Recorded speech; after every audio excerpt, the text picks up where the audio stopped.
Perhaps one of the most talked about fundamentals in golf is the grip position.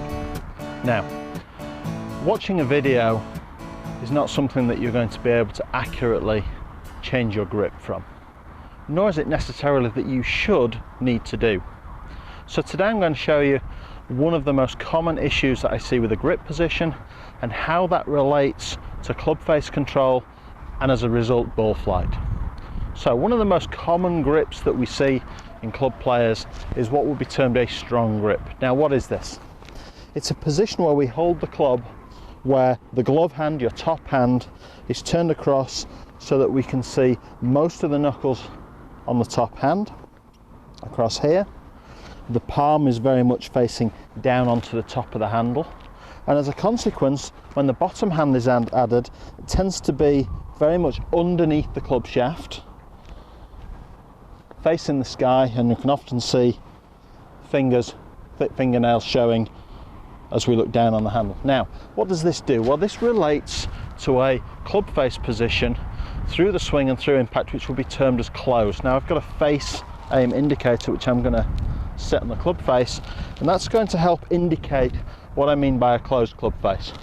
A closed club face is a face which has very little rotation during the swing. The player tends to take the club on a straighter line back and point the club face down towards the floor in the backswing.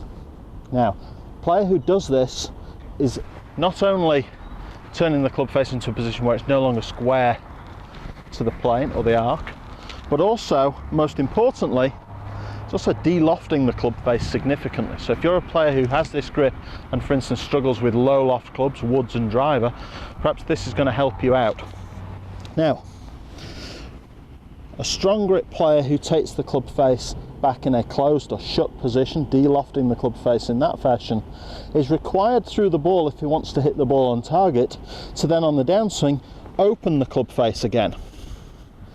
And this tends to produce a body action which falls back and away from the target. It's the only way you can use the body to add the loft that you've already taken away with the backswing.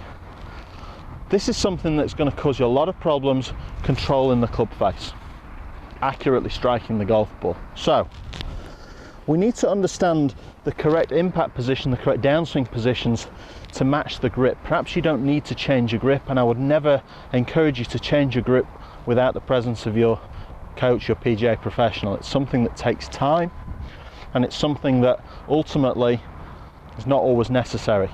So the club face sits up down the target line. We're going to mimic a strong grip.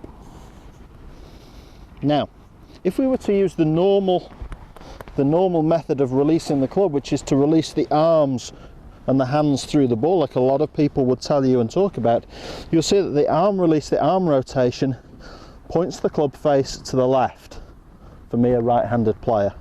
So I'm now going to pull the ball, start the ball off left of my target. The chances are it's not going to come back from there. So a strong grip with a traditional arm or hand release sets the ball off for a right-handed player left of target.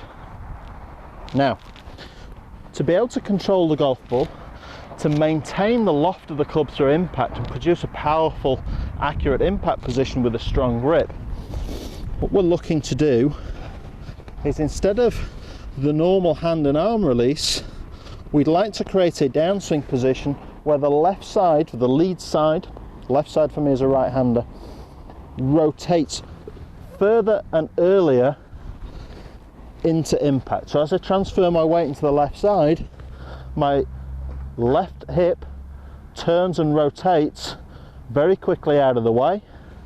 My hands now have got lots of space to hold the club face on the target line for a little bit longer. The club face is the most influential element in determining where the ball goes. Okay, so we'd like the club face to be looking at the target as we strike it, and strong grip players must use body rotation or body release, not hand or arm release. So try that this week. have a look at your grip. If you fall into the category of player where your top hand and or your bottom hand are out of position, you produce this shut face backswing. Try to work on a little bit more rotation through the ball. You'll have a lot more success holding the club face squarer for longer. It should make your ball striking much more accurate.